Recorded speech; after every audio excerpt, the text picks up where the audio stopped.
So thanks everyone for coming. I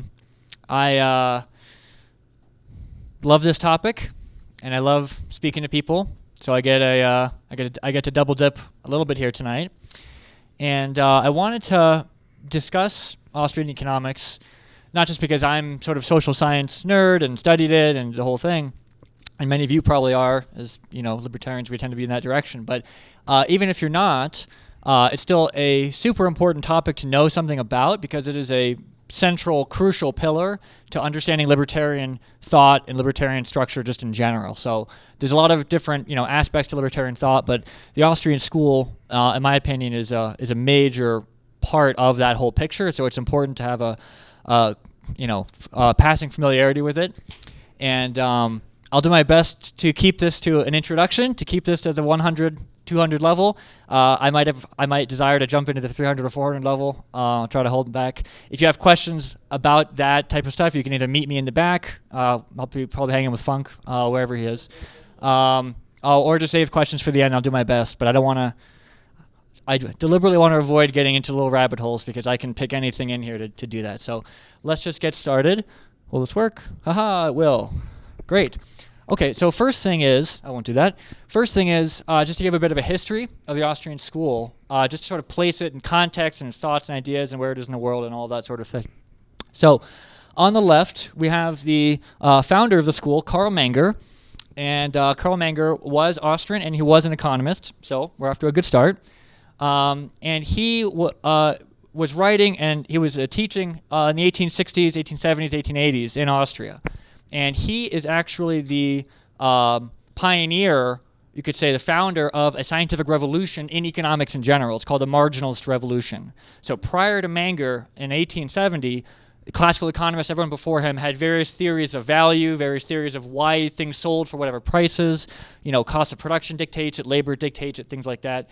And Menger proves through his work, through deductive logic, that it's actually things sell for the marginal utility that they have, not for other abstract total utility or other things, whatever. So he is a pioneer in economic science, just on his own right, claim to fame, as the founder of the marginalist revolution. And he is the founder of the Austrian school in particular because of a dispute that he had with other economists at the same time in Germany and in Central Europe and all that. And in German, the word is Methodenstreit. It's a method dispute, basically. So it's a very public intellectual debate between Karl Menger and Gustav Schmoller, who was the head of the German historical school. And the German historical school believed that economics was really more about studying historical trends, looking at data, trying to fit models to fit models to situations that made sense to them. So they were a very, you would say today, empirical school, although they were called the historical school. And Menger was completely opposed methodologically to them. He thought the economics actually cannot be studied that way. What you're doing is history. What you're doing is either economic history or statistics or some other discipline. You're not studying economic theory per se when you do that. And so there was this back and forth for about 20 years with him and Schmoller. And the term Austrian was actually an epithet. So as so often happens in history, like Methodists and other groups, that they actually will take the epithet that they're given and use it as their own label.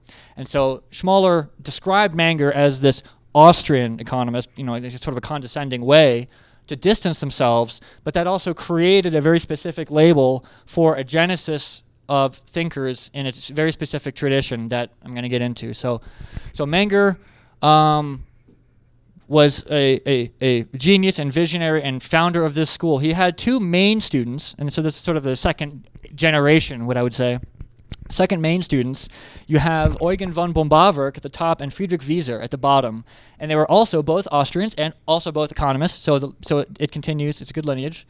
And they were interested in different subjects. So you have Bombawerk studying capital theory. He writes about he's sort of fighting the Marxists for a lot of his years, publishing works. Wieser is sort of trying to continue defining marginalism, marginal utility. He's engaging more with the standard contemporary, what would you call it, sort of classical, neoclassical economists of the day, like Marshall and others. But they represent two strands of Menger's mind that were that continue on in the different chains. So I don't know if you can see them, but there's arrows pointing, and the arrows are they're sort of lineage to describe who taught whom and who students and all that.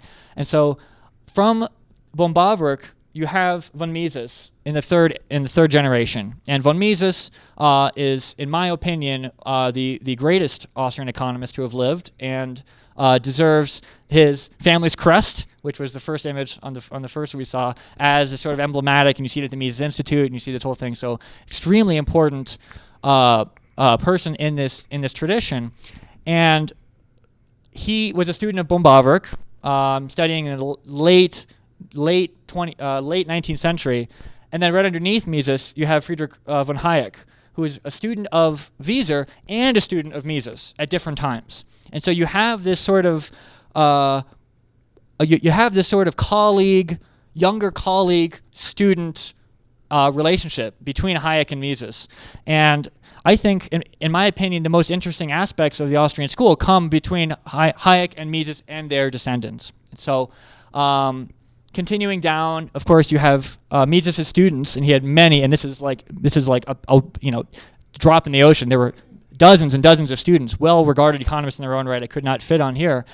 But in terms of Mises' students, you have Hayek in the bottom here. You have Israel Kirzner, sort of right next to him. I place him in the fourth generation. He's a little bit younger than Hayek. And you have Murray Rothbard, who is this really affable, guy here in the middle section.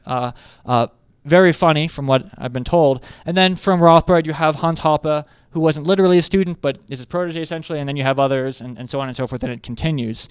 And if I do a good enough job here, then to get you guys interested, somebody is going to occupy this little, placeholder spot here to carry on the tradition. So most of what, this is just sort of a quick overview of the Austrian school. It's about 150 years old, so maybe 5 generations, 6 you could say, with the very young folks coming in. And Mises' story is very interesting, and Hayek's story is very interesting. They both fled Europe during World War II and got teaching positions at London School of Economics and teaching positions at NYU and all the students and all that sort of thing. So I just wanted to give a basic explanation. But what happens after Menger and through Mises and through Hayek is you actually see different emphases of what they study and different methodologies and how they go about it. So von Mises, as a descendant of von Bavarik, is extremely interested in this sort of deductive approach to economic problems proper, right? What is interest? What is labor? What is rent? How do we calculate and think about these things? And I'll get into much more, some more in depth in that. Hayek, continuing from von Wieser, is actually interested sort of in discussing economics from a sort of emergent viewpoint, an evolutionary viewpoint. And so you have ideas and conceptions from Hayek, like the idea of spontaneous order, or the idea of coordination of knowledge as a coordinating function of an economy. And these things are all good and well and good. They just sort of reflect this instinct to look at economic problems from a temporal and evolutionary pattern, which Menger did in explaining the origins of money and being very deductive. And so you just start to see a bit of a split here, and that will continue on as I continue. So just very basic to get started. So the Austrian methodology really depends on who you ask. At the beginning with Menger and von Bavarik and von Wieser, it was deductive logic, a priori thinking, and this wasn't their idiosyncratic view of economics. We're just going to approach it like some symbolic, like some logical system. This was how economics was understood. So you read Lionel Robbins, you read 19th century classical economists. They didn't use the words that the Austrians would use, but it is understood as a product of extended logical thinking about complex phenomena. And so this is what Mises takes, and he defines a new word called praxeology, which coming from Greek roots, praxis and logos, meaning the study or the logic of action.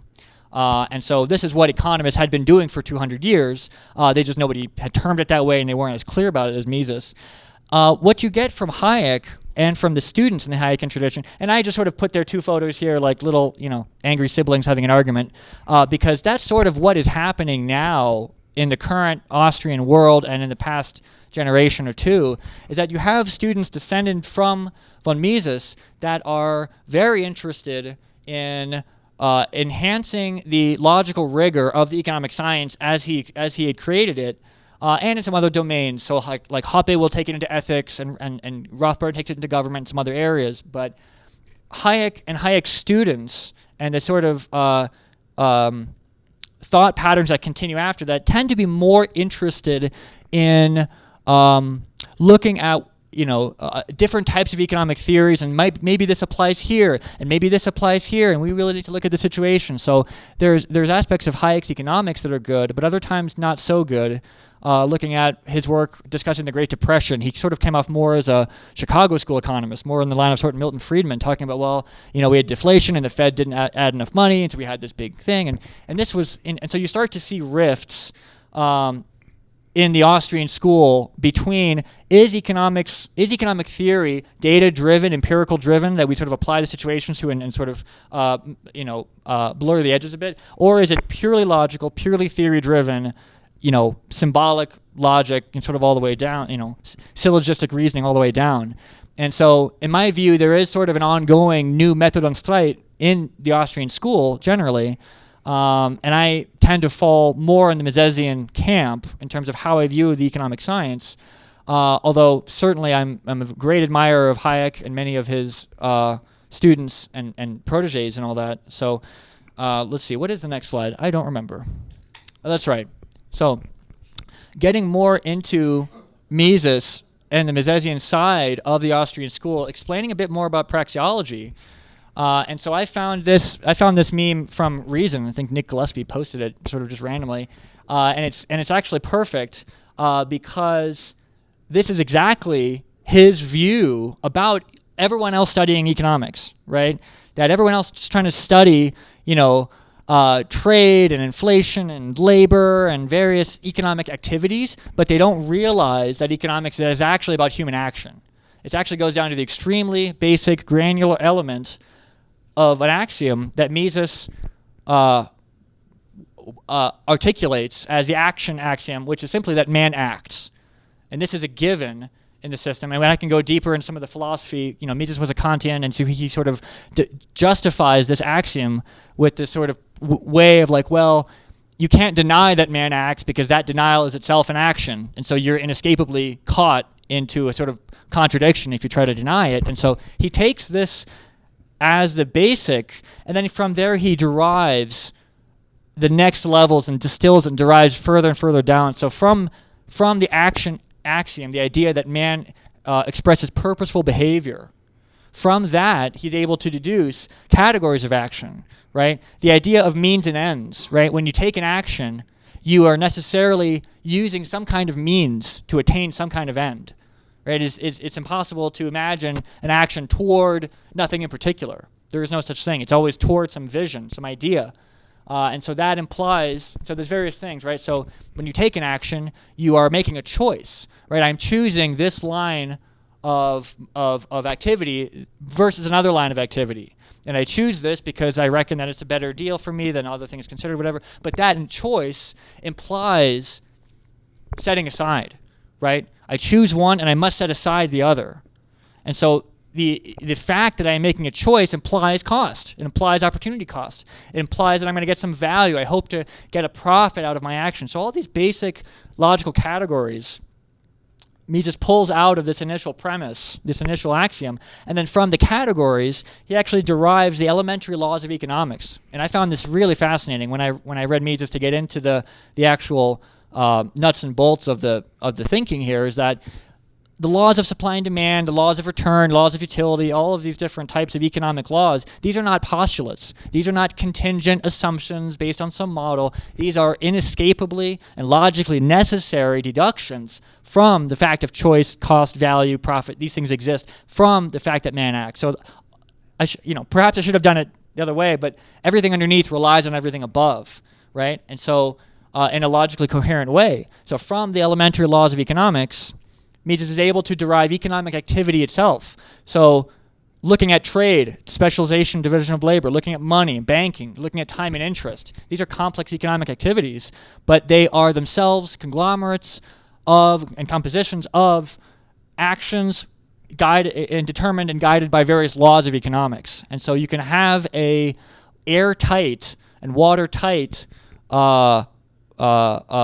process of deduction that gets you valuable and real information about these things.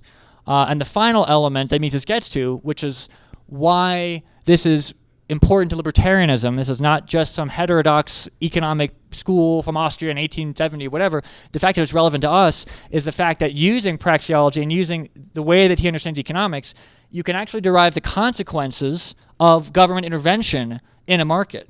So if you can talk about trade and banking and money and specialization and the harmony of everyone coordinating with each other, all this economic activity, then you can use the same apparatus to understand, well, what would happen if there was some, violent agency that mandated no one should be paid less than $15 an hour for, okay, well, you can actually derive what are the consequences given the situation. What are the consequences of what if we mandate that you can only use this paper money not backed by any kind of valuable commodity and they can just make as much as they want and they can, right? So he actually articulates and elucidates the consequences of government intervention in terms of socialism, nationalism, war, central banking, and all of these price controls and all of these various elements.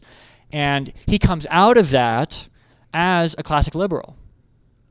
Now, he was probably already to begin with because that was popular in Europe at the time, but Mises is known as a hardcore, classic liberal radical thinker, mostly due to his thinking about this subject. As he understood more economics, as he started to understand the nature of trade barriers or immigration barriers or subsidies or central banking or any of these aspects, the more he became to understand that it doesn't improve things to control them from the state level. The market itself is actually superior to what the interventions intend to do.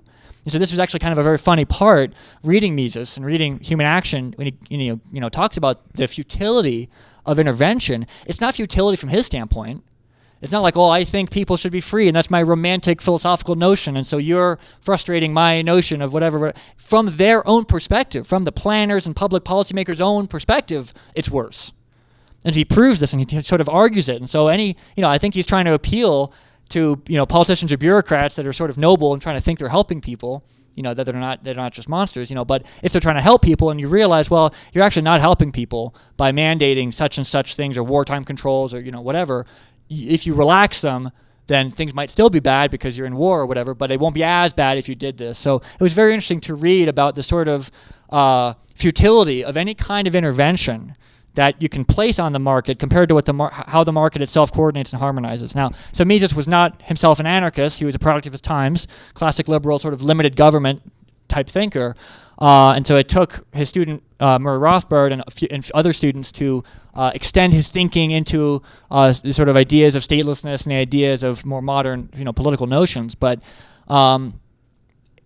Mises himself, as the originator of the praxeological method of thinking, is in my opinion the is the sort of heart and soul of the Austrian school and its methodology. Even though we have moved beyond Mises, for very good reason, he remained sort of the hero of the movement.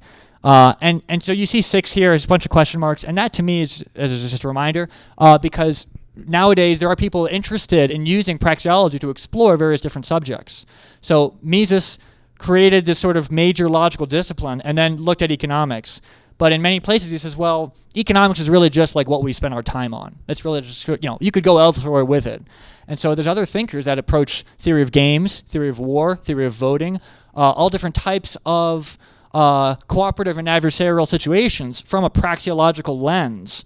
And as I said earlier, Hoppe, a student of Rothbard, actually takes the praxeological approach into ethics, right? And so he sort of to look at like, well, if we're going to talk about ethical norms we should follow, what and that that's an action, we have to actually discuss it. That is a thing to do. What are the categories of action around that, and what are we limited and required to follow, and all that? So this is not a lecture on argumentation ethics, but that is an angle that you could take a praxeological reasoning, thinking from first principles, and so from there, I wanted to discuss how the Austrian school differs from other economic schools of thought. And if you're familiar with economics or with that sort of political the domain of political economy, you might think, well, it's reasonable that you would think about humans and human nature and human action, and from there you would build up systems and structures of how they would act and what did it mean to coordinate, and you'd build out a system from there. That's actually not how most economists think about their subject matter. Most economists are how should I say, empirical and data-driven with theory slapped on as an afterthought, bolted on to try to fit and jam whatever model they have into the data, into the situation. And so the Austrian methodology, the praxeological method, is really just unusual and kind of anathema to normal mainstream economists. They're just not used to thinking in those ways. So if you asked, if you go back in time and talk to Keynesians or neoclassicals or whatever and say, can you prove your rational actor assumption in your whatever? Can you take that to first principles? It's like, no, you can't. It's just an assumption. It's an assumption of their model. But the Austrian school doesn't use assumptions in its model. There might be some auxiliaries, but the main thrust of the main core is itself evident from the fact of action. And so there are four main proper alternative economic paradigms, and like Menger in the 1870s, economics remains a fractured science. So there are many things, there are many different sciences that are like this. Psychology is one of them. There's a handful of other that are dominated by a main paradigm, but themselves have very powerful sub and counter paradigms in them. So medicine is another example that there's competing paradigms that explain different phenomena. And in economics, it is notoriously split. So just to sort of start from the least bad to the truly bad, you have monetarism, which is another school of thought that emerged from Milton Friedman and his friends and associates at the Chicago School of Economics, 1960s or so. And monetarism is mostly good. It's mostly pretty good. Mostly free market. It is too simple and too mathematical in its explanations, but they're just bad on money. So of all the things, Milton Friedman wrote a lot about money and very intelligent, but did not understand money properly, and so has all sorts of wacky stuff about the Fed should be targeting some percent rate of inflation, and they have some rule system that they do whatever. They just sort of go off the rails a bit on money. But in most cases, Friedman was a very good economist, and in the Chicago's, folks were also very good. But there's all sorts of disputes, not just in methodology, but in actual policy prescriptions. Down from Friedman, you have this sort of neoclassical school. And neoclassical, I'm just going to put Paul Samuelson's face there. He's just the most famous by far. His textbook is in like 19 editions. I think he died like 10 years ago. But it was like 19. It went from 1950 to like literally still the most popular economics textbook in universities. So the neoclassical school is the dominant paradigm, and they've sort of merged with Keynesian, and there's sort of a new Keynesian synthesis, and you have this new stuff, whatever. But basically what the neoclassicals are, they are a straight continuation from the classical school of economics. So you have Smith and Ricardo and John Stuart Mill and these truly classical economists, and then you have them continue the 19th and 20th century through Alfred Marshall and other folks, and they basically retain a lot of the really bad theory from the classical school of economics that believed that the cost of production is what determined the value of a product, or they believed that what the Marxists did, which is they were essentially classical economists, and they said, well, it's not cost of production, that it's just labor that determins the value of the product. And so this is all totally wrong. And so the neoclassical school is sort of what you're taught in university. They created this supply and demand curves, all sorts of nonsense fictions like indifference curves, mathematical, optimized, production frontiers, all these things that could be graphed. Essentially, there was a strong emphasis towards using mathematics as a language to describe economic relations and economic activity. And if economics is a logical discipline and mathematics is a logical discipline, well, what's the problem, right? Why can't we use algebra and calculus and variables and solve systems of simultaneous equations to find general equilibrium and what the market should be? Well, the problem is that mathematics is not a useful tool to understand economics, despite being of the same genesis in terms of being a logical discipline. It's just a bad language. It just doesn't port at all.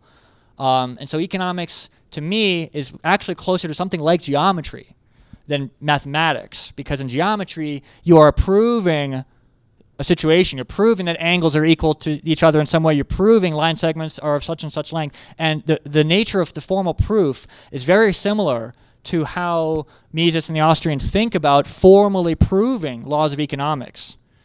And so the neoclassicals are hung up on all their mathematical fictions, but they're mostly okay. The things you learn about them in school and universities are not entirely wrong. You know, supply and demand are where the market, you know, the market clearing price, and they like the classical economists, I would say mostly free market or free market oriented and leaning, but the way they prove it and the way they approach it, the whole framework is just broken. Further down from there, you have Keynesians from John Maynard Keynes. Well, actually, I don't have a photo. I spared you.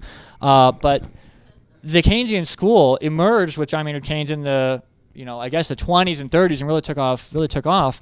And in my opinion, I won't go into the exact theory of them because I don't think they deserve it. But it was essentially a body of economic theory that was designed to support irresponsible government spending and money creation.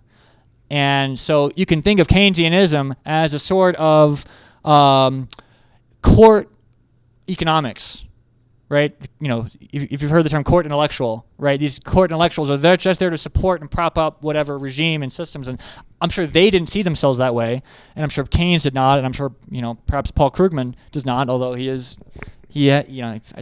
he does actually. He is the devil. Well, we're getting there.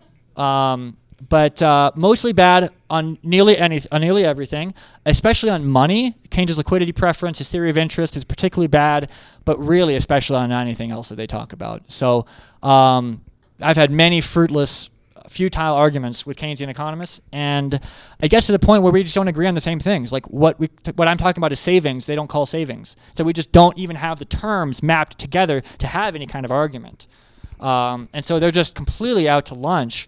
And then you have Marxism, and I don't have a name and a face to give it. I just call them socialists of all types, because essentially any other alternative economic paradigm that is not sort of free market money focused like Friedman, or that is not trying to keep the classic tradition alive, or is not trying to support government spending in whatever ways.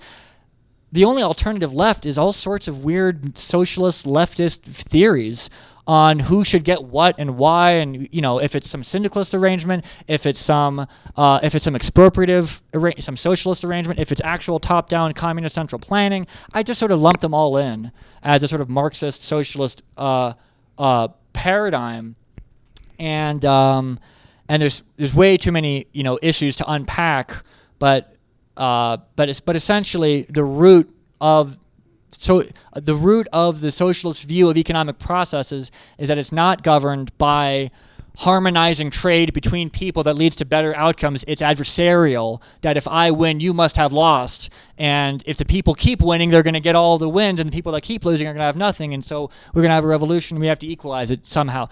I'm just going extremely quickly. You all understand, you know, flaws of socialist thinking. I won't spend any more time on it. So Marx was pretty much bad about everything. I don't know if anybody caught the joke here. Under no pretext. Anybody? Any hands? No. So yeah. So there was a section in I think it's Das Kapital, where Marx actually talks about the worker struggle against the class, the capitalist ruling class, and he makes a very interesting point that under no pretext should workers be allowed themselves to be disarmed against the ruling class. And so for everything terrible you say about Marx, at least he was supporting private firearms ownership for the common people. So I do appreciate that. Oh, and before I move on, this photo here to the left is a brilliant production. Are you guys familiar with this? The Fear of the Boom and Bust video? Yeah, there's two of these. So Fear of the Boom and Bust is a collection of two rap videos between actors that play Hayek and Keynes. And so Hayek and Keynes had a very well public debate in the 1930s, continued into the 20s and 30s and beyond that, actually. And in truth, Hayek won, but in fact, Keynes won. So it's sort of a bittersweet moment for us in terms of the Austrian school and free market, free thinking people in general. And there's a very interesting stories about that. Keynes wrote a book. Hayek critiqued it. Keynes critiqued the review, started taking cheap shots. Hayek responded back. There were professors at the time. So it was a whole very public intellectual debate over government spending, over inflation, over money, over the standard economic problems that were facing the world during that time period. I definitely recommend you watch that. They're really funny. Really well done. Russ Roberts and John Popla did the production on it, and and Russ Roberts is a great economist. Definitely watch it to get some insight, maybe more about the Austrian school. I'm not going to rap like he can. I have done it in the privacy of my home, but I won't do it for you guys. Give me a liquid up. Maybe we'll see. So discussing the Austrian school's history, discussing its genesis, who are the main players and teachers, and where they diverged and why, comparing them to other schools,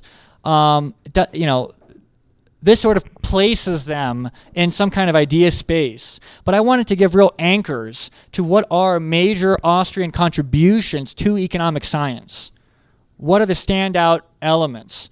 And I have a bunch of stuff here at the bottom in, kind of squirrely text just to indicate that there's more I couldn't add here. But the biggest major contributions that the Austrians made are, in the first place, in the realm of capital theory. The idea of capital is a bit of a bizarre, ambiguous, unknown subject for people. Capital doesn't means money, or it means wealth, or it means tools, or it means capacity, or it means, financial capital versus whatever.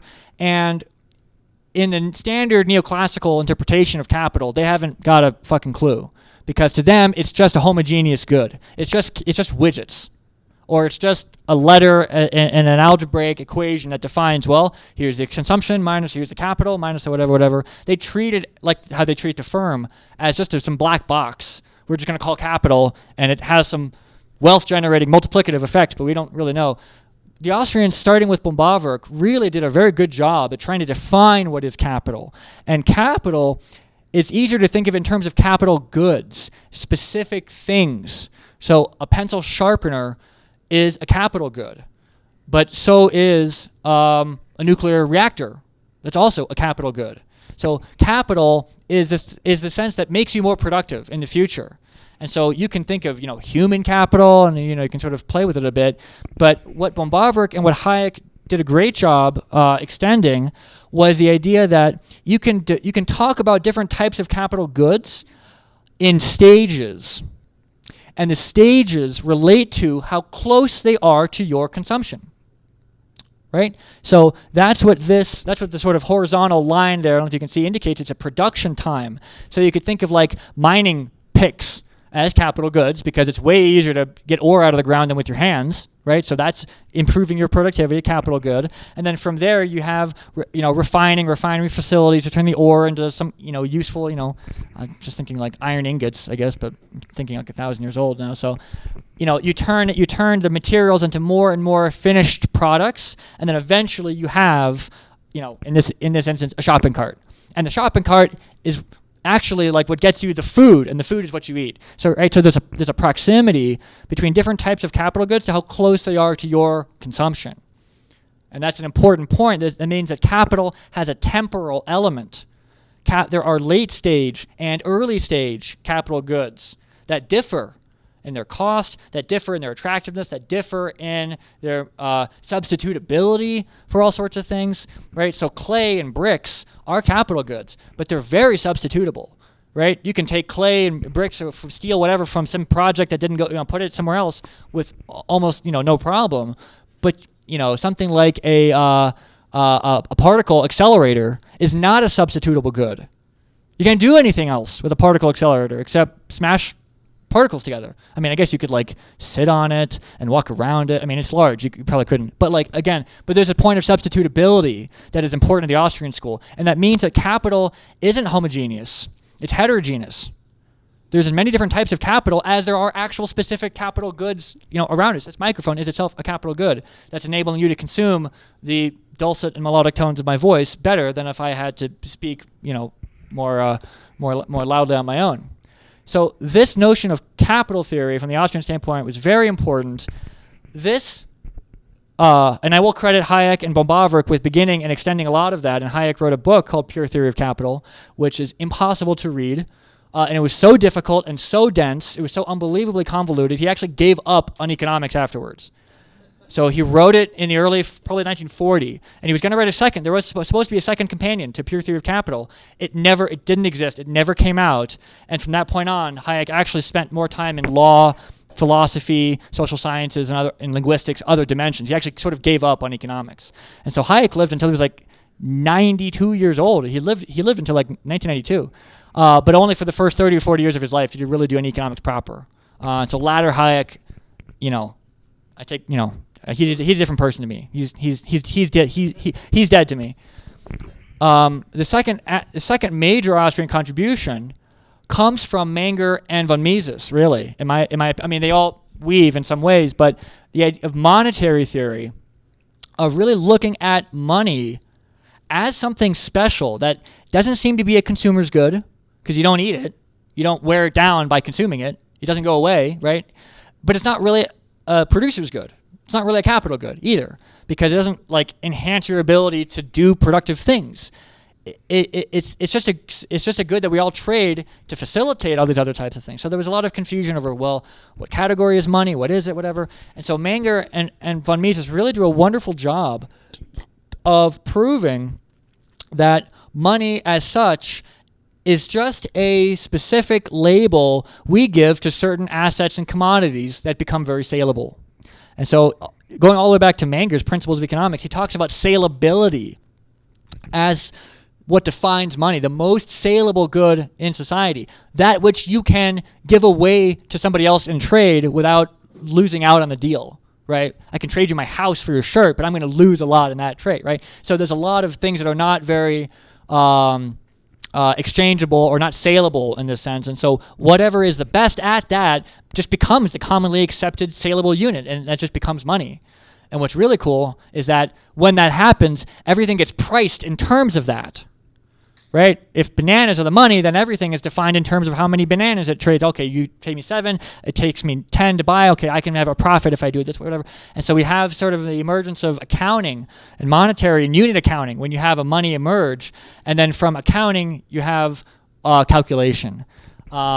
And monetary calculation is a topic I won't really get into very much. We can talk later if people are interested, but it's the ability for entrepreneurs and anyone in society to sort of determine, are they making the right choices or not? And they can use the profit and loss system and the money that informs that as an accurate tool for whether they are making good or bad entrepreneurial decisions.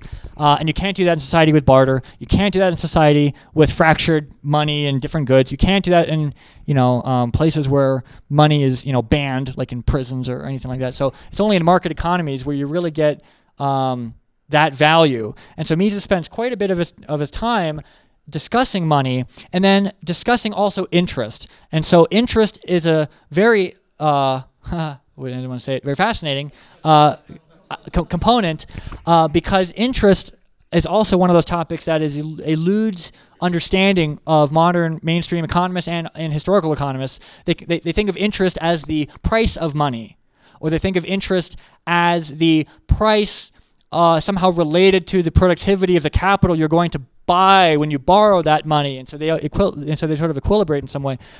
These were theories that von Bavarick had refuted in 1890. So interest is actually related to time, not capital goods or money. So what interest means is it's sort of a discount rate between like how urgently do you want the thing now versus how much can you wait for it, right? And so if I ask to borrow money from you and I'll pay you less than 0.5% of interest on it, you're probably going to say no, because you have a premium. It's like, no, I want the $100 right now. I don't want $100.50 like in a year. It's not worth it. There's a premium for now compared to later.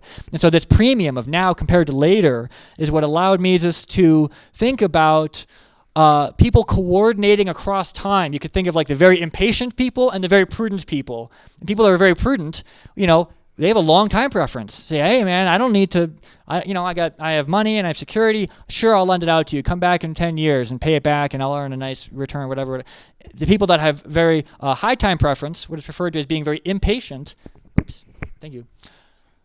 That's almost time. No, let's wait. Let's do what I do every morning. Let's wait another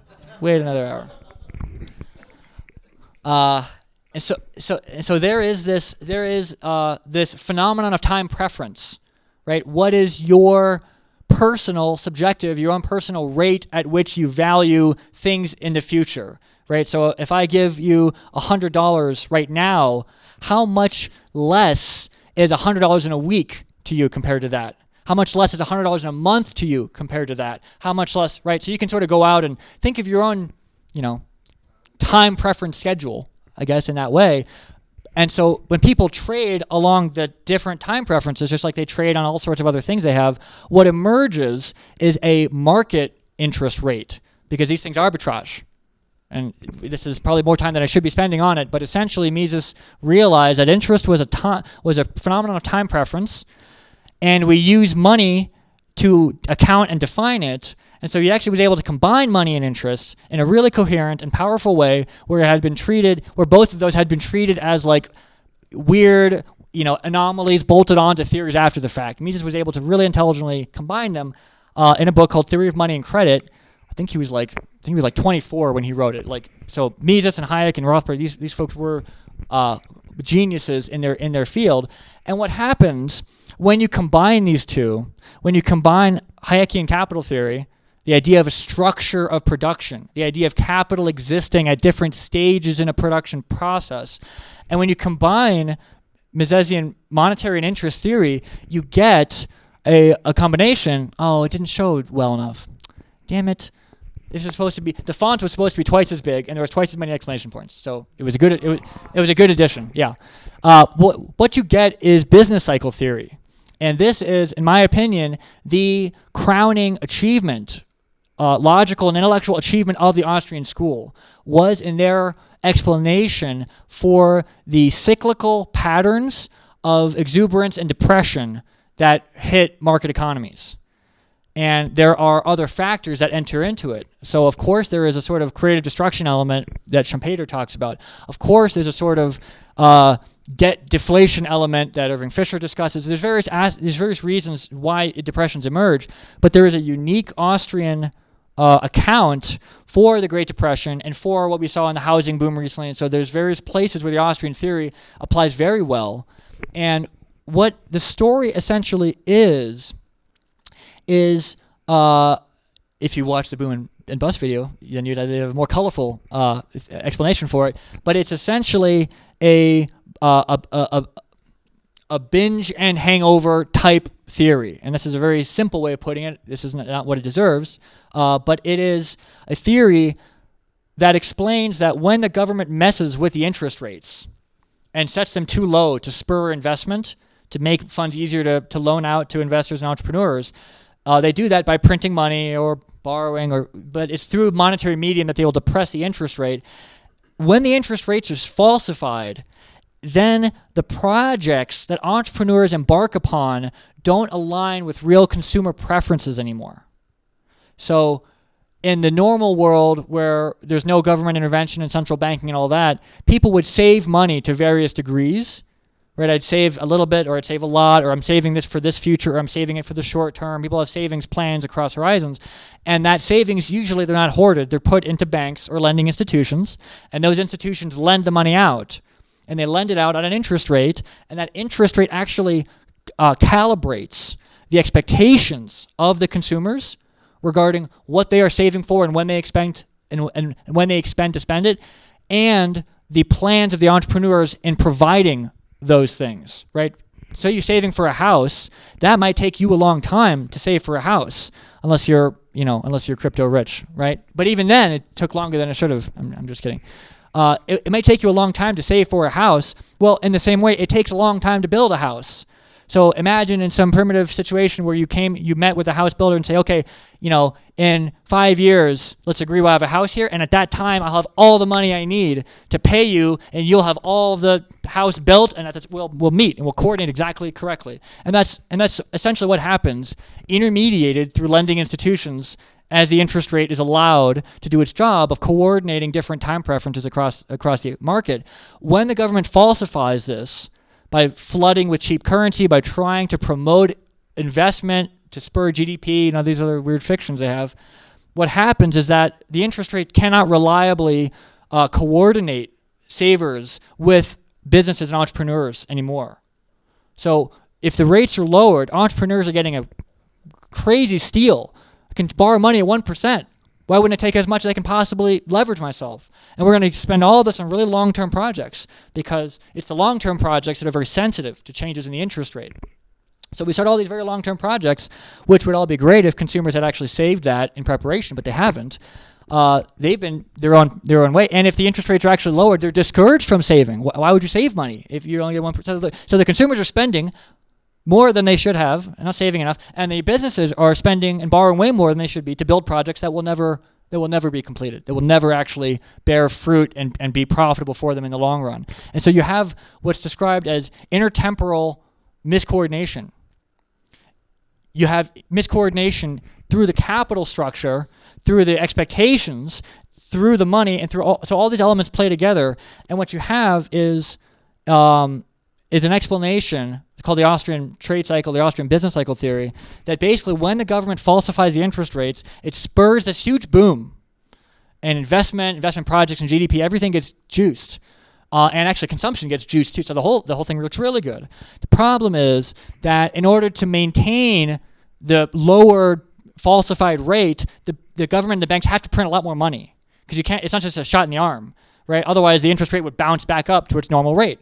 And it would serve the function of equilibrating the market as it always had. So they have to permanently dampen and hold it down throughout the entire period of time. And so that means constantly flooding financial markets and lending markets with new money to sort of drive this price down. And basically what happens is there's what Mises calls a crack-up boom, a crack-up bust, where the banks are either afraid of hyperinflation, because in order to maintain this situation, they have to continue to not just inflate, but like increase the rate of the inflation. It's a geometric problem. Or they let go of the gas, and the rate is going to bounce and oscillate wildly, and that is essentially the boom, because then you cannot finance projects at 15% interest rate anymore. And so you have this no-win scenario. As soon as the government begins to embark on falsifying interest rates to try to drive economic activity, they are put in a Kobayashi Maru situation. They actually cannot get out unscathed. And so Mises spends a lot of time talking about this. He says, so if that is where you are at, quit as early as possible, because there's no win any way out. Either you destroy the currency trying to maintain some interest rate peg and bankrupt everyone and hyperinflate the currency, or you give up and the whole thing cracks and goes wild, and you're going to have weird recessions and dislocations and layoffs, and it's a massive problem.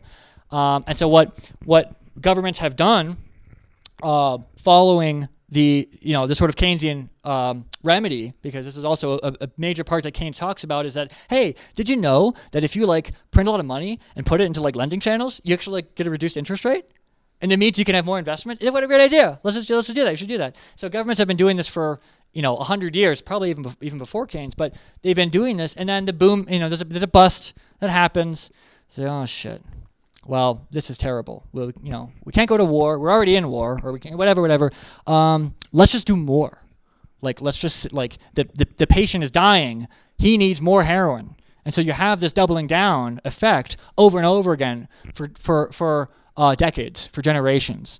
And so this is it's not he doesn't use these terms, but who is it? Ray Dalio talks about sovereign debt crises, long-term debt crises over the span of 100 years. This is the sort of thing he's talking about. And we're at the point right now in our country and in economic reality where there is actually no more room. We're at 0% rates. Some places are negative.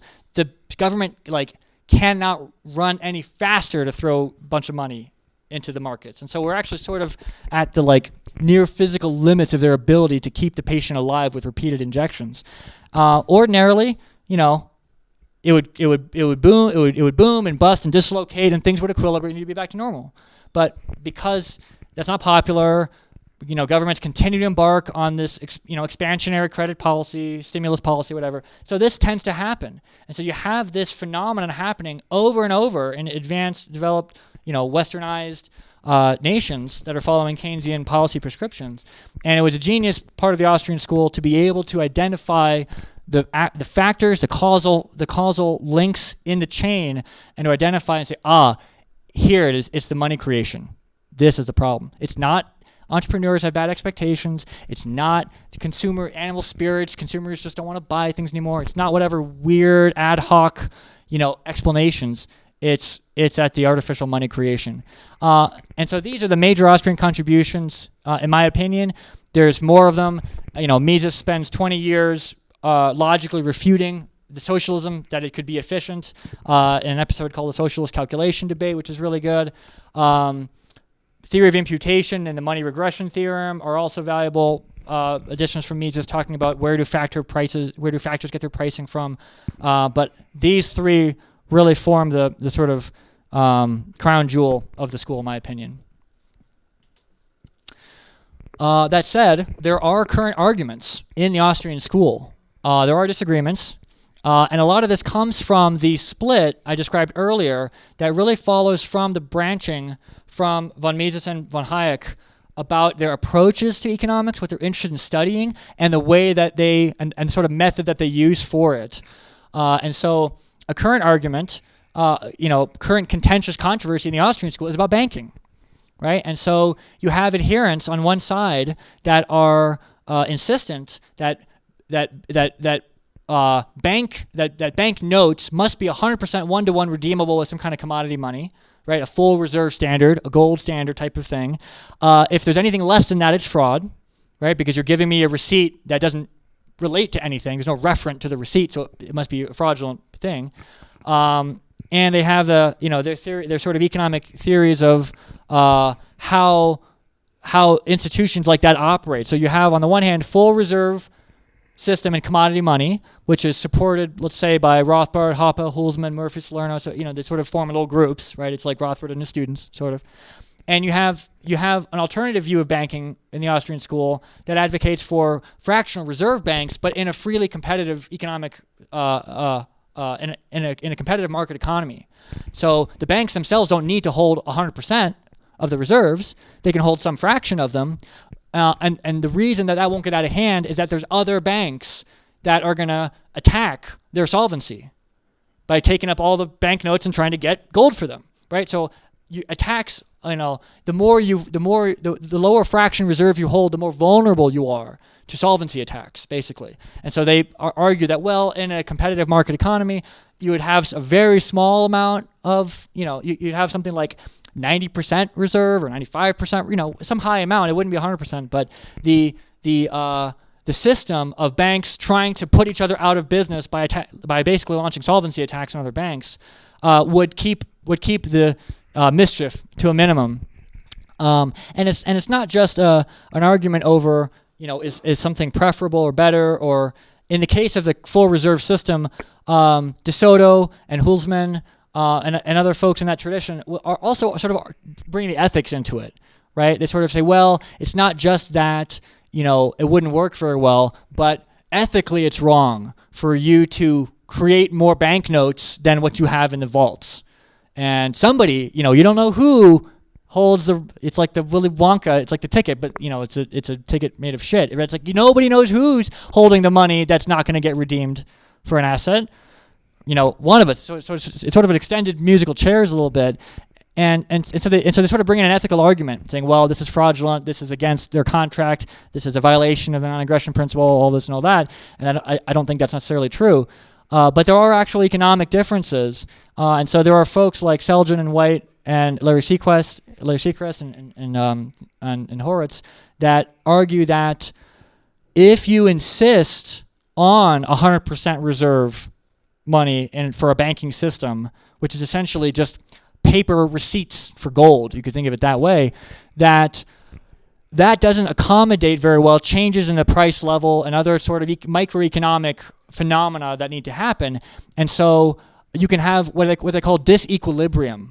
If you require the money unit to constantly change in value to accommodate changes in the economic system, for these folks, they would rather the money supply change to accommodate microeconomic fluctuations rather than the value of the money unit fluctuate to accommodate. And so they have a whole domain, you could look it up, called monetary disequilibrium theory, and it is very interesting. I don't think it's totally right, but there is a good point. There's good points in it.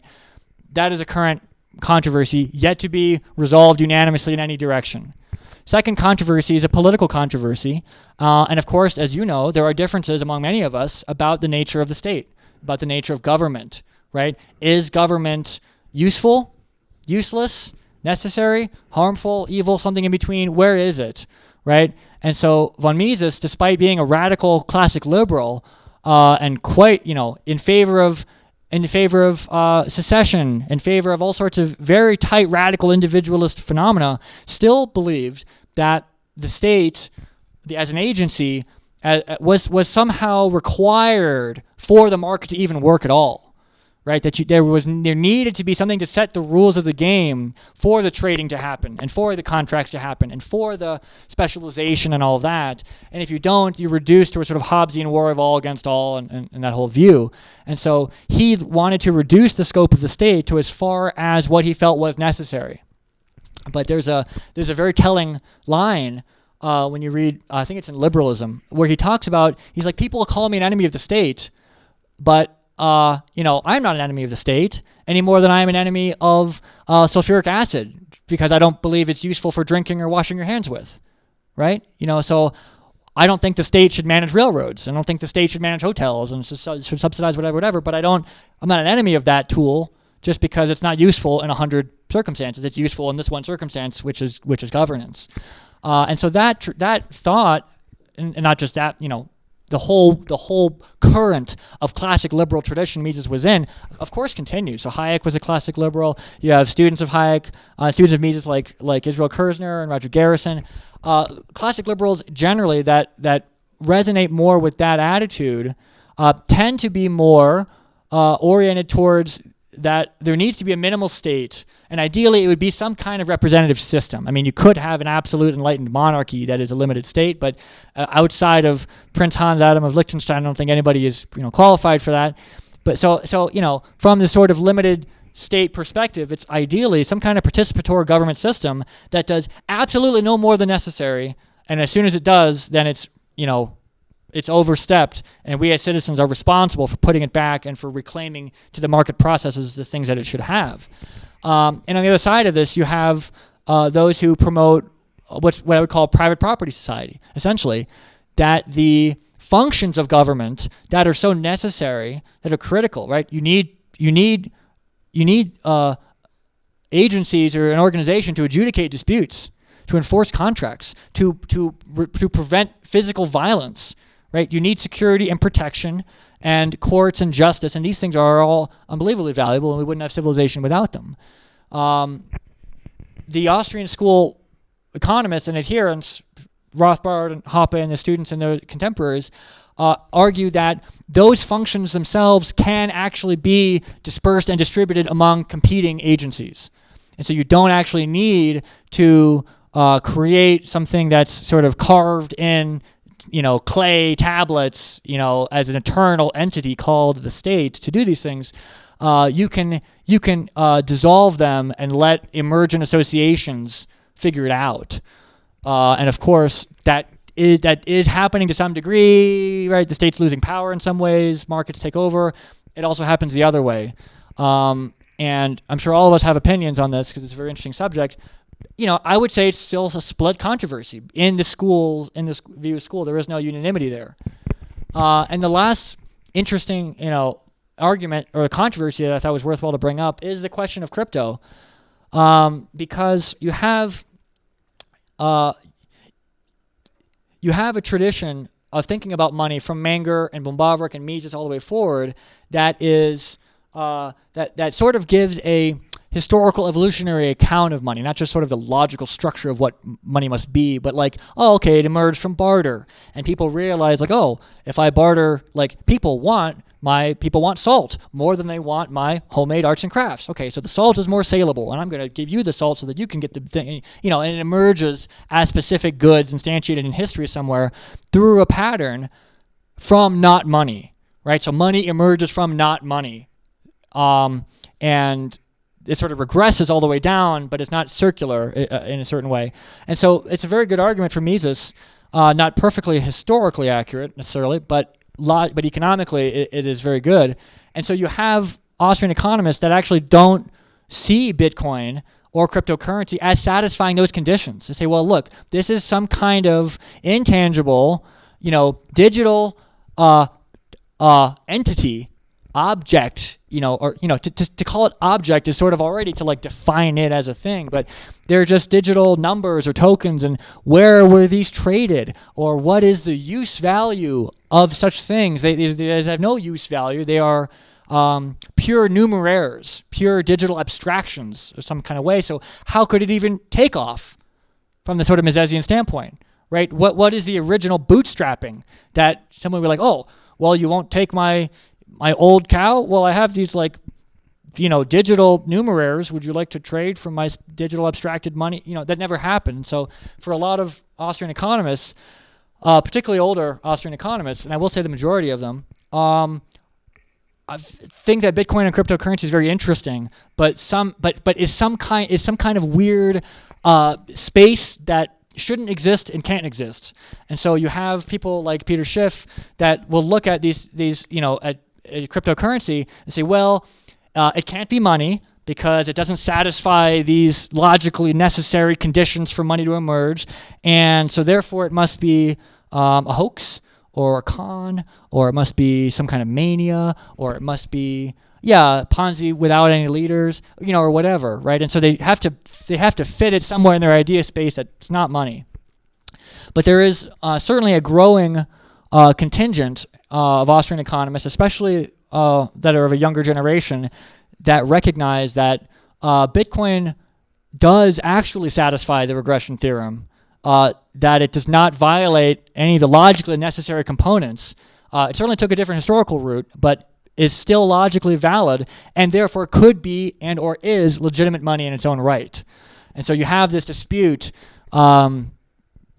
between, in a certain sense, between gold and Bitcoin, embodied by Austrian economists that are so used to thinking in terms of commodity money, gold and gold standard and full reserve systems and like that. And so all these are all very interesting positions that different members of the school take. And we'll see how they play out. I have my views about all of them, but I won't do any more than I already have to spoil what they are. This is the last slide in my presentation, for better or worse. And what I'd like to talk about here are my thoughts on new directions from the Austrian school. And so there was a paper published in the 70s, journal articles talking about like new directions for Austrians in 1970, right? And so I wanted to play off of that a little bit and talk about what I think would be really valuable and very interesting extensions of the Austrian theory and methodology into new domains. And so, to my mind, the first and most important thing is establishing a proper theoretical explanation for Bitcoin and cryptocurrency. And this is actually already a project underway. This is already done well enough to my satisfaction. So I consider it, sort of a closed case, but certainly that's not true for the rest of the world or for other Austrian economists. But what I find is very interesting here, and I'm just going to combine, different interests of mine, is that I am a very confident and enthusiastic Bitcoin promoter. And I feel that Bitcoin will actually displace all government, fiat currencies and the whole thing. And so to me, it's very important that some school of economic thought actually gets ahead and explains it, right? Like establishes the theoretical foundations so that some other cranks don't come around and have their things popularized. It's like, no. We're the hard money, free trade, free, a school of free economic exchange, and we're going to set the structure and understanding for this new emergent money. So I think it's very important for people in the Austrian tradition to do and spend time on. The other thing that I think is also very important, which other folks here are interested in, I think especially JD, is the application of the Austrian business cycle theory and Austrian monetary theory to investing strategies and to sort of business management in a general sense. And there is some movement towards this. So there was a fellow I met years ago, Rahim Tagiza Dagan, forget his nationality. He co-authored a book on, I think, what is it called? Investing for Austrians or something like that. And the idea is that, okay, so we have this like really valuable and true and special knowledge of how money creation affects interest rates, affects entrepreneurial projects, affects the macroeconomic picture. How can we avoid getting caught up with all the rest of the people that lose all their money and it goes out of business or whatever? How can we avoid getting sucked into the boom and bust cycle, like our own in our own personal investing strategies? And so there are ways that you can look at various phenomena in markets to determine, like, well, where in the boom are we? Could I still make some more easy money and then I'll get out, or can I? There's some timing elements to there, but also very interesting. And I have, outside of my conversations with JD, I've never really thought too much about this, but the idea of Austrian business cycle theory relates to business management, because a business is selling a product and borrowing money and they have to pay, and they have all this a lot of interrelated economic activity. And so it would behoove the people that are running that operation to understand, not maybe at the axiomatic level in praxeology, but to understand the Austrian view of how cheap money changes people's preferences. It changes their buying patterns. It changes their time preference. It changes their culture and morality in certain ways. It changes what they care about and how far they look in the future. And so there's a lot of lessons to be taken from this sort of narrow technical explanation of the cycle theory into a practice of sort of competent business management that avoids falling into these whole economy-wide pits that are called depressions.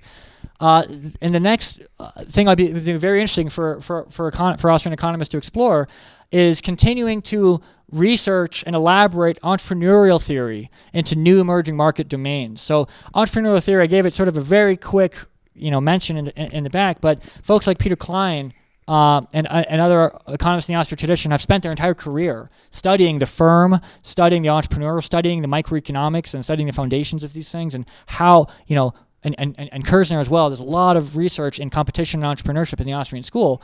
And I think that extension of that type of thinking beyond hierarchical corporate, top-down environment, or sole proprietorship, or whatever. There's a couple buckets that you could fit in, right? What about gig economy stuff? What about the sort of idea of a sort of free agent nation where we're all sort of independent contractors and we're not tied to any particular employer anymore, right? We're all sort of micropreneurs to some degree. What does Austrian entrepreneurial theory have to say about these like rapidly changing and quick and dynamic ways of offering products and selling to the market?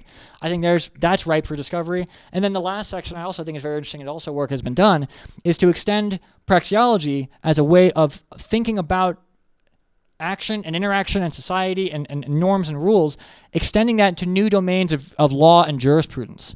And so Hoppe's contemporary Stefan Kinsella does that with intellectual property very well, with IP. That is beginning to happen with the idea of digital rights, right? So I don't know if you're familiar, I think in Argentina and parts in Europe, you have a right to be forgotten, right? That is like a government, mandated sort of basic right, because the internet remembers everything.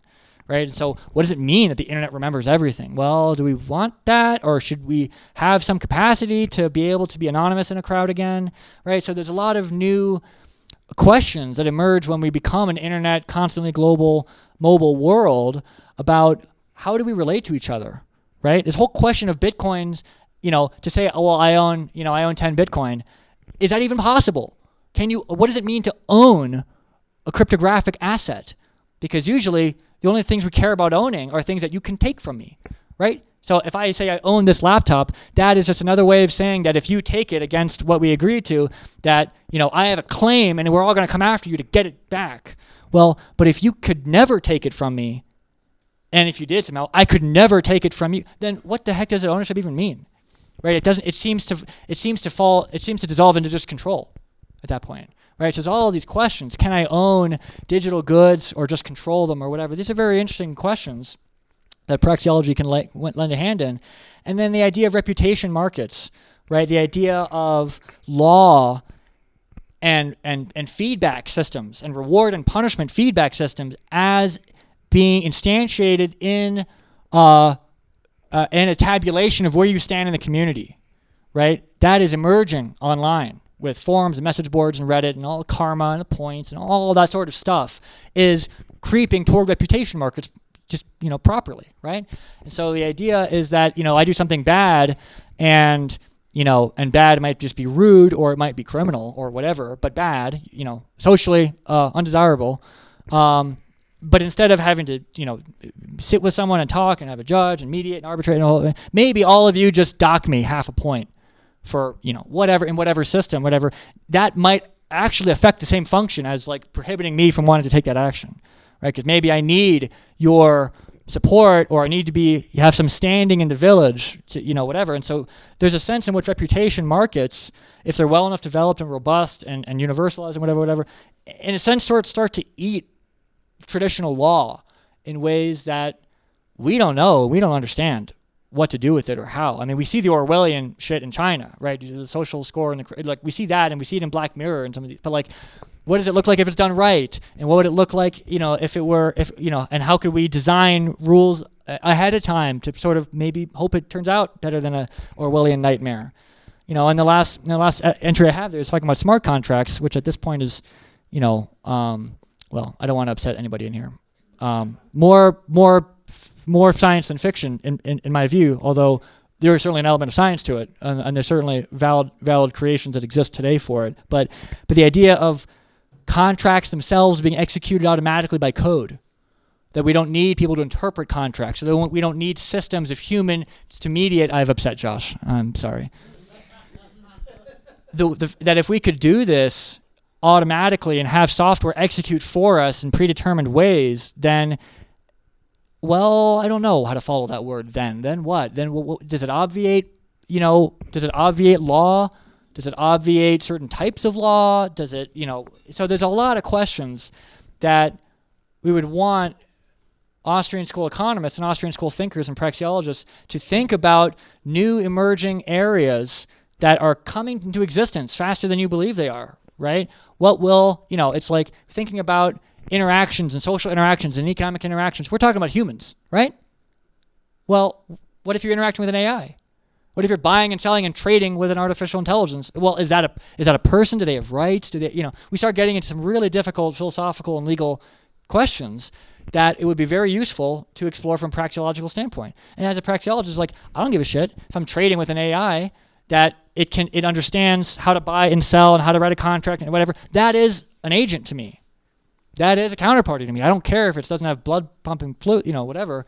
But there's all sorts of different ways to view these questions. And so this is where I think, a lot of effort should go. There are certainly other directions people could think about or have, in mind as far as their research programs if they're going to become Austrian economists. To me, these are the most interesting, and I think it's probably a pretty good place to end.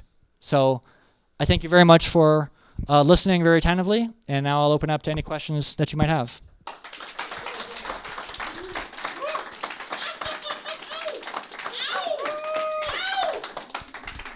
Thank you.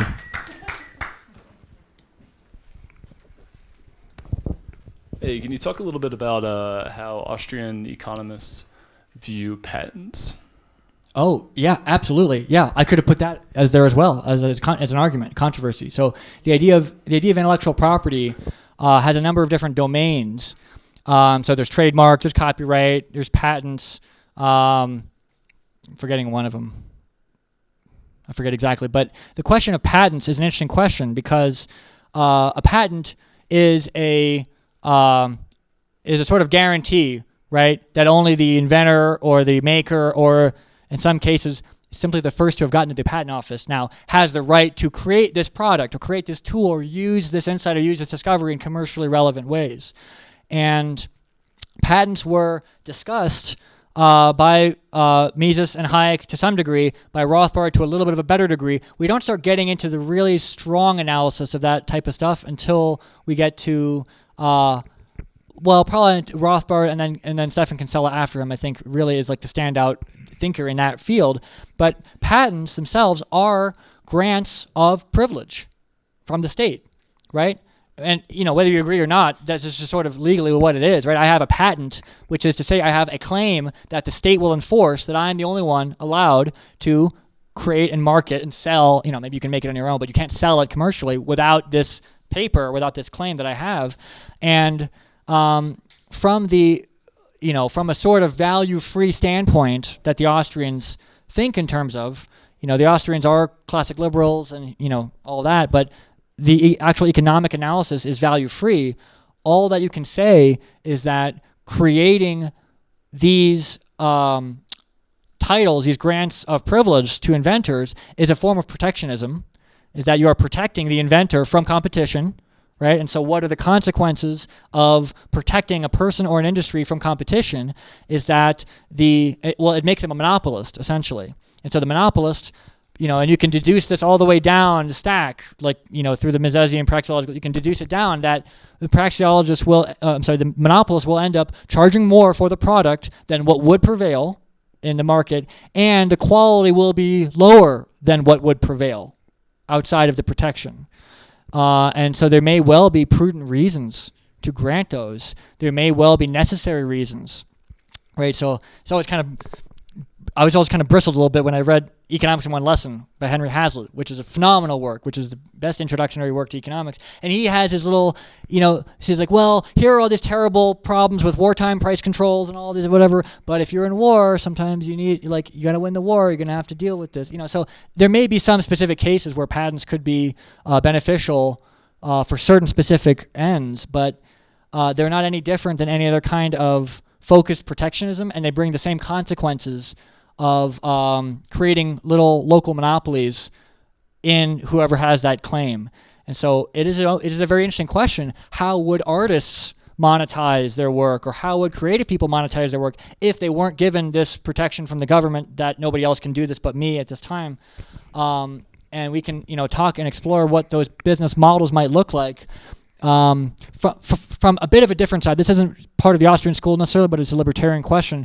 You have a lot of support for intellectual property and patents from Rand and from the sort of natural rights direction of libertarianism. So you read Lysander Spooner and Tucker and folks in the natural rights tradition, old individual anarchists, and they are in support of intellectual property because they feel it's a product of their labor, right? Like I go in and I till a field and I grow wheat. That's a product of I own that wheat. In the same way, I plant a seed of what I read somewhere and I create some new better mousetrap. That is my product and I own that. And so they equate the owned, the idea that's owned with actual physical property that's owned. But I don't think that's tenable for a number of reasons, because ideas are not rivalrous. You can share ideas and they don't take away from you, unlike wheat in a field will. So there's a lot of ways that ideas and information is not scarce in ways that physical goods are scarce. And so I think that the attempt to cordon off ownership norms for ideas and idea-related things is not logically sound and not a very good idea, in the long run. So. Hello. Wow, Jesus, I sound loud.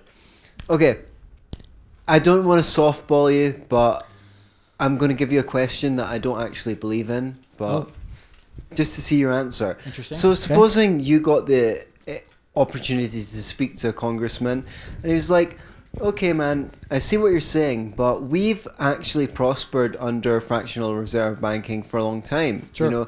Things seem to have gone in a good direction, and it's not like it's a big secret. We're not defrauding people. Anyone who opens up a book and reads or goes on Google knows that how fractional reserve banking works. Like they don't think that there's a drawer in the bank that's got some gold in it. I'm sorry. Go ahead. So I mean, What's the argument against it? Why is it so bad? Like, So in the first place, the sort of claim about knowledge and ignorance. Hands up if you guys all know that you are an unsecured creditor to the bank and that you don't legally own that money anymore. Hands up. You guys know that? No? It's on the front page. Front page of the contract of your checking account. It's right there in very simple terms. You're an unsecured creditor. The bank owes you money. So if you're a bank run, you're last in line, which is why you are literally last in line. So yeah, just as an example, nobody knows that commonly, I think. People believe that there is something like a drawer where they put the money in and they keep it for me, and it's, maybe it's not my money, but it's his money, but it's just as good as my money because I can't tell it, whatever it is. It is a fact that you are an unsecured creditor to the bank. So if you don't understand that when you sign the contract, then in some sense there's no meeting of the minds. I think that's where the fraud charge comes from. It was shocking. But the more larger question you're asked, like, well, what's wrong with the way we've been doing things? We seem to have prosperity and all of these material, civilization and technological comforts and all these things, and all that is true. But you don't know just by looking at the situation whether that is due to fractional reserve banking or in spite of fractional reserve banking, right? So the data doesn't speak for itself. We have to interpret it somehow, right? Or you might say, well, it has absolutely no effect. It's neutral.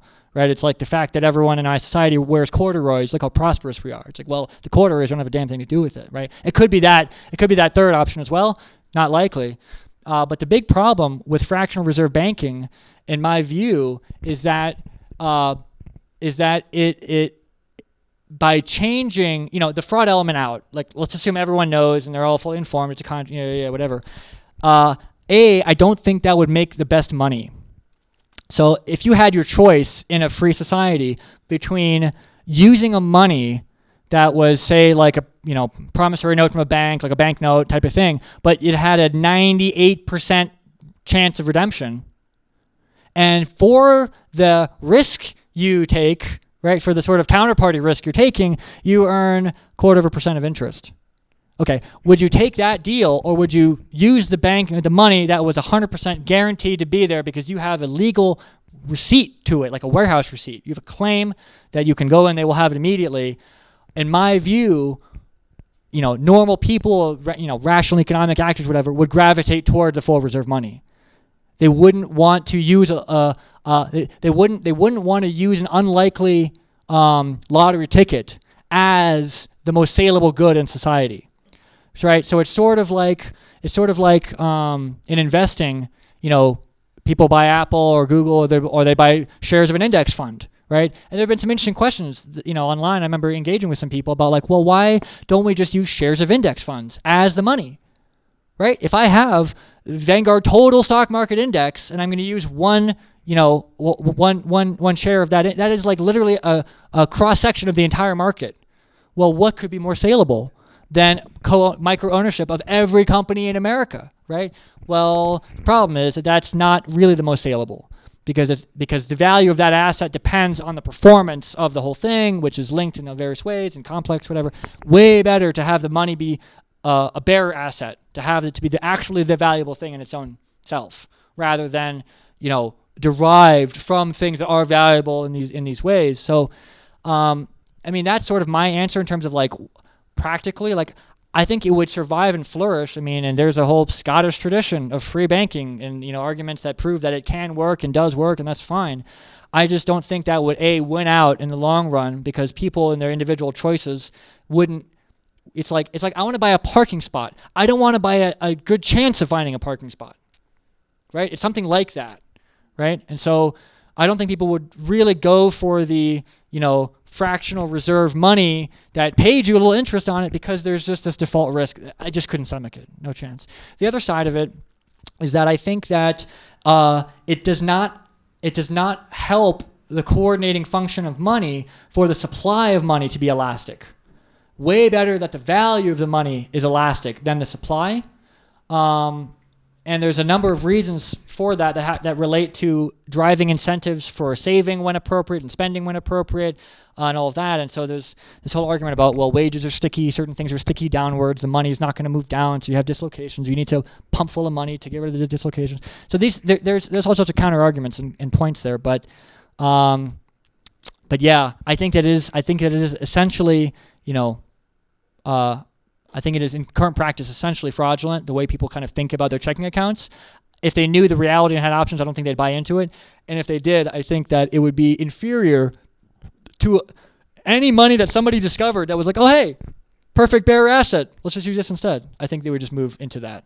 So this is also why I think that that Bitcoin, it will actually solve the banking question, because it just eliminates the entire need for fractional reserves of any type. So if I can hold all the entire value of my assets on my person with the very easy security, then why would I trust a clearinghouse or some other custodian to hold it, and then I have to trust them not to debase it and give me the paper? There's just no need for it.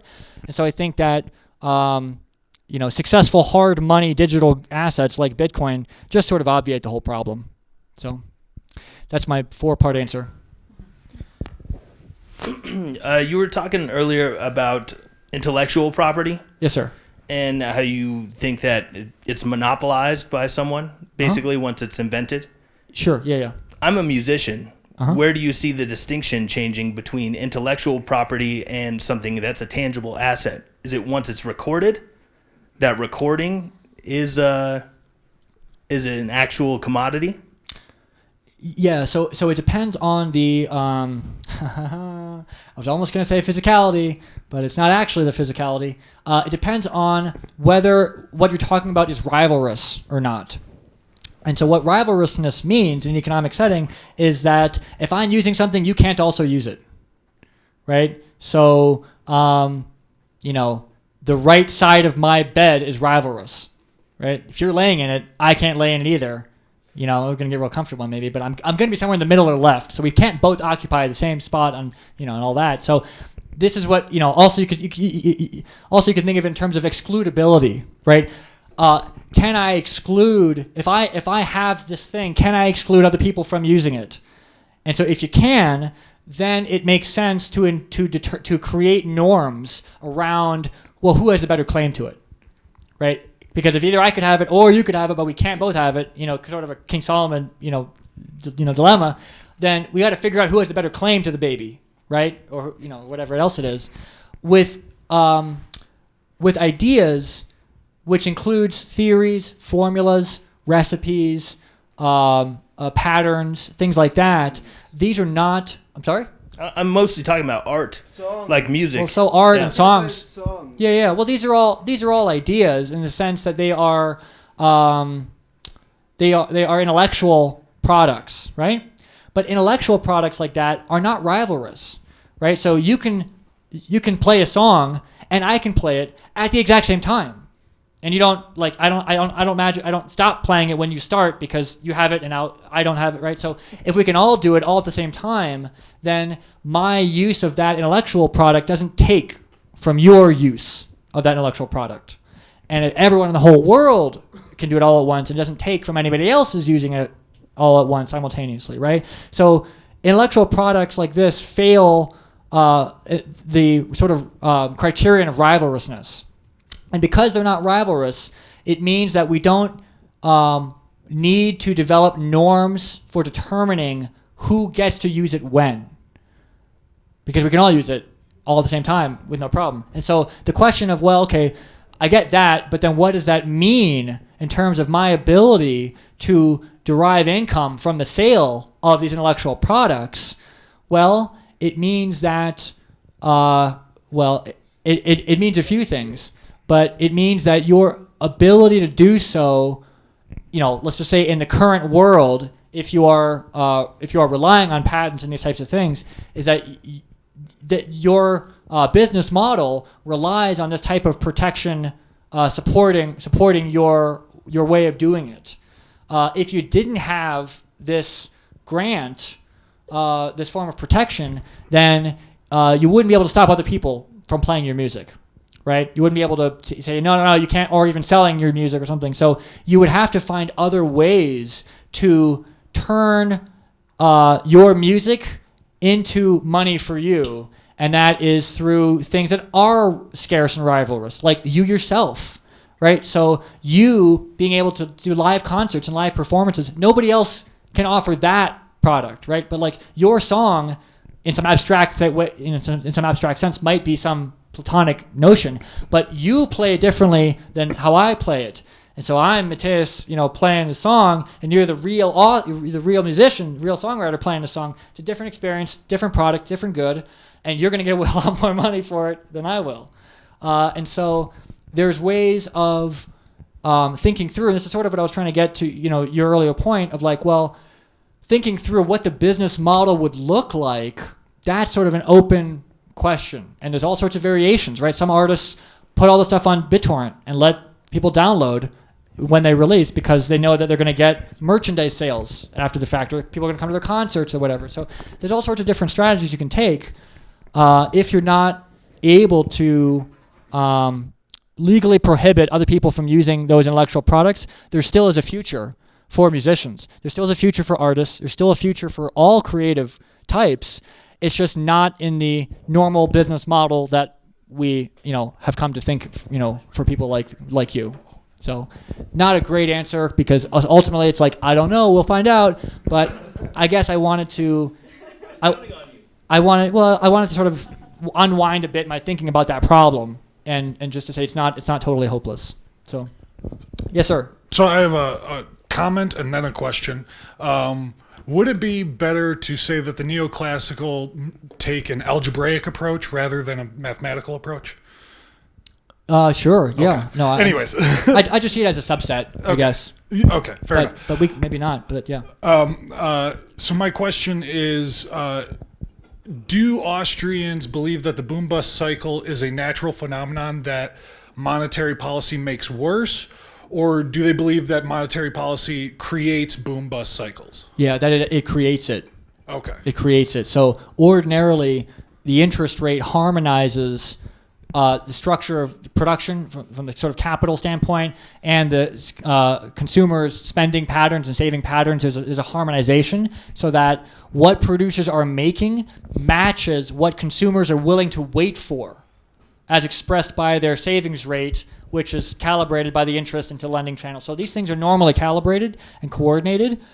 It's only when the central bank or the government or the entity that does that function essentially just steps on one side of the equation. Okay.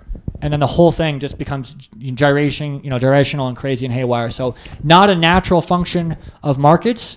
I think there are other elements that are natural, like Schumpeter's sort of creative and destructive cycle of entrepreneurial innovation. That is endemic, but not the monetary-driven, inflation-driven boom-bust cycle that the Austrians describe. So would they assume that maybe in the early to mid 1800s, when it was mostly banknotes, that there were no boom busts at that time, or they wouldn't characterize what happened as a boom bust? No, I think they would. They would just be regional, and sort of local in scope.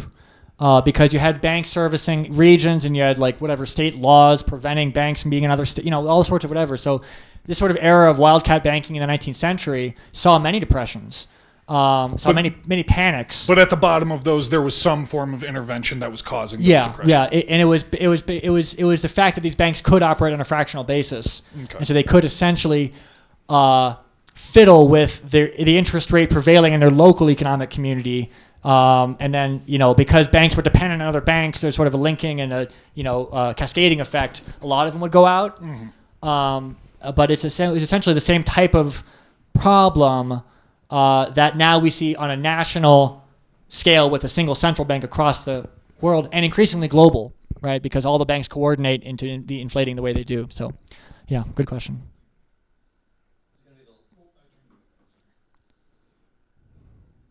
This is going to be the last question. Okay. In your opinion, what are the best resources for learning as Austrian economics in theory, but also learning about the history of Austrian economics?